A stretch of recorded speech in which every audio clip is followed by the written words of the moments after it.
શું બંગાળની ખાડીમાં સર્જાયેલ સાયક્લોનિક સર્ક્યુલેશનની સિસ્ટમ વાવાઝોડામાં પરિવર્તિત થયા બાદ આ વાવાઝોડાની અસર ગુજરાત સુધી પહોંચશે? આ તમામ બાબતોની ચર્ચા કરવા સાથે હું છું ગીતા વઘાડિયા અને આપ જોડાયેલા છો એબીપી અસ્મિતાના ડિજિટલ પ્લેટફોર્મ સાથે। આજે આ અંગે ચર્ચા કરવી છે જે પ્રકારની અત્યારે સ્થિતિ વેબસાઇટ થકી જોવામાં આવી રહી છે। બંગાળની ખાડીમાં એક લો પ્રેશરની સિસ્ટમ જે સક્રિય થતી અહીં જોવા મળી રહી છે। અત્યારની આ સિસ્ટમ 21 તારીખની જોવા મળી છે અને આવતીકાલથી આ લો પ્રેશરની સિસ્ટમ જેમ જેમ આગળ વધશે તેમ તેમ તીવ્રતા સતત વધશે। બાદમાં આગળ વધતા બંગાળની ખાડીમાં અહીં આગળ વધી ડિપ્રેશનમાં પણ ફેરવાશે। 22 બાદ 23 તારીખની જો વાત કરીએ તો તીવ્રતા સતત વધી રહી છે અને બંગાળની ખાડીમાં જે પહેલાં અહીં જોવા મળતી હતી તીવ્રતા તેનાથી વધુ તીવ્રતા 24 તારીખે પણ જોવા મળશે અને અત્યારની જે સ્થિતિ વેબસાઇટ પર જોવા મળી રહી છે તે મુજબ 24 તારીખે ડીપ ડિપ્રેશનમાં ફેરવાશે। આ દરમિયાન વાવાઝોડાની આ તીવ્રતા પણ સતત વધશે। પહેલાં શક્યતા એ જોવામાં આવી હતી કે વાવાઝોડું જ્યારે આગળ વધતું હતું તો આંધ્રપ્રદેશ અને ઓડિશાના તટીય વિસ્તારો સુધી ત્રાટકશે તેવી સંભાવના હતી, પરંતુ હાલમાં એ પ્રકારની સ્થિતિ જોવા મળી રહી છે કે ઓડિશા અને પશ્ચિમ બંગાળ તેને સતત અસર કરતી અહીં જોવા મળી રહી છે સ્થિતિ। આપ જોઈ શકો છો કે અહીં જે પ્રકારે ઓડિશા અને આ સાથે પશ્ચિમ બંગાળના વિસ્તારોમાં 26 તારીખની આસપાસ દરિયાકાંઠાના વિસ્તારોમાં આ વાવાઝોડું ત્રાટકશે અને ત્યાંથી અતિ તીવ્ર બની જ્યારે જમીન સાથે ટકરાશે તો એ દરમિયાન આસપાસના વિસ્તારોમાં ભારે પવન પણ અને ભારે વરસાદ પણ થશે।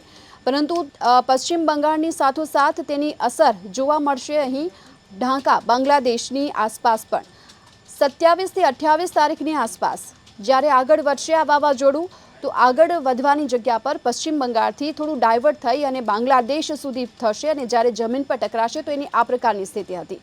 પહેલાં આપણે એ જણાવી દઈએ કે જ્યારે અહીં બંગાળની ખાડીમાં જે એક વાવાઝોડાની આ સિસ્ટમ જ્યારે સક્રિય બની હતી તો એ દરમિયાન શક્યતા એ હતી કે આંધ્રપ્રદેશ અને ઓડિશા બંને વચ્ચે આ ટકરાશે, જમીન પર જ્યારે ટકરાશે તો એ દરમિયાન તેની અસર ગુજરાત સુધી જોવા મળશે એ પ્રકારની શક્યતા।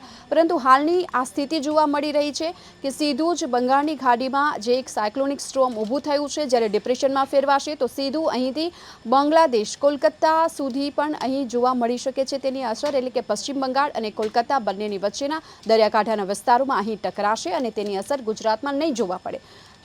હું એટલા માટે કહું છું નહીં જોવા મળે કારણ કે વાવાઝોડું ત્યાં નહીં ટકરાય, પરંતુ ચોક્કસથી તેની અસર થોડી ઘણી જોવા મળી શકે તો વરસાદ વરસી શકે છે। આ સાથોસાથ વીજળીના કડાકા સાથે પવનની દિશા પણ વધે એ પ્રકારની શક્યતા પણ જોવા મળી રહી છે।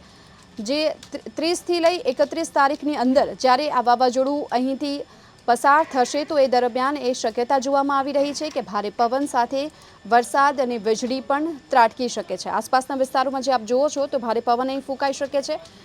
21 તારીખે અને 24 તારીખની વચ્ચેની આ સ્થિતિ છે અને 26 તારીખની આસપાસ જ્યારે કોલકાતા અને પશ્ચિમ બંગાળની આસપાસના દરિયાકાંઠાના વિસ્તારોમાં ટકરાશે તો તેની અસર ગુજરાત પર અહીં નથી જોવા પડી।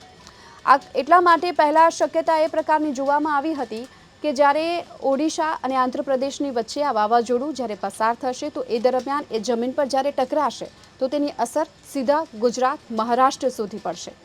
એટલા માટે તર્ક હતો કારણ કે આપને પણ યાદ હશે કે ગત વર્ષે જ્યારે બિપરજોય વાવાઝોડું ગુજરાતમાં ટકરાયું તો એ દરમિયાન તેની અસર 4-5 દિવસ સુધી જોવા મળી હતી। ખાસ કરી રાજસ્થાનમાં ભારે વરસાદ વરસ્યો હતો, પૂરની સ્થિતિ ત્યાં સુધી જોવા મળી હતી। ગુજરાત પરથી પસાર થયા બાદ રાજસ્થાનમાં આ સ્થિતિ હતી અને એટલે જ એ ક્યાસ લગાવવામાં આવી રહ્યો હતો કે ચોમાસા પહેલાં ગુજરાતમાં વરસાદની સંભાવના છે આ સ્થિતિને જોતા, પરંતુ હાલની એ સ્થિતિ જોવામાં આવી રહી છે કે વાવાઝોડાએ પોતાની આખી પેટર્ન બદલાવી છે, દિશા બદલાવી છે અને સીધું જ જે પહેલાં આંધ્રપ્રદેશ અને ઓડિશાની વચ્ચે ટકરાવાનું હતું એની જગ્યા પર હવે ઓડિશા અને પશ્ચિમ બંગાળની વચ્ચે ટકરાશે અને ત્યારબાદ ફંટાઈ જશે બાંગ્લાદેશ તરફ। એટલે કે ઉત્તર પ્રદેશની સાથોસાથ પશ્ચિમ બંગાળના વિસ્તારોમાં તેની અસર જોવા મળશે। ઉત્તર પ્રદેશમાં ભારે વરસાદ પણ વરસી શકે છે, ભારે પવન પણ થશે, પરંતુ ગુજરાતની જો વાત કરીએ તો ત્યાં કોઈ પ્રકારની શક્યતા હાલ તો જોવામાં નથી આવી રહી જે પ્રકારની અત્યારે વેબસાઇટમાં જોવા મળ્યું છે।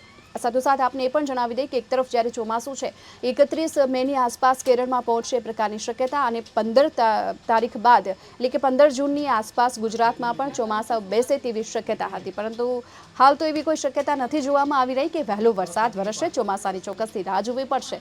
તો આ જ પ્રકારના અપડેટ સાથે આપ જોડાયેલા રહો એબીપી અસ્મિતાના ડિજિટલ પ્લેટફોર્મ સાથે।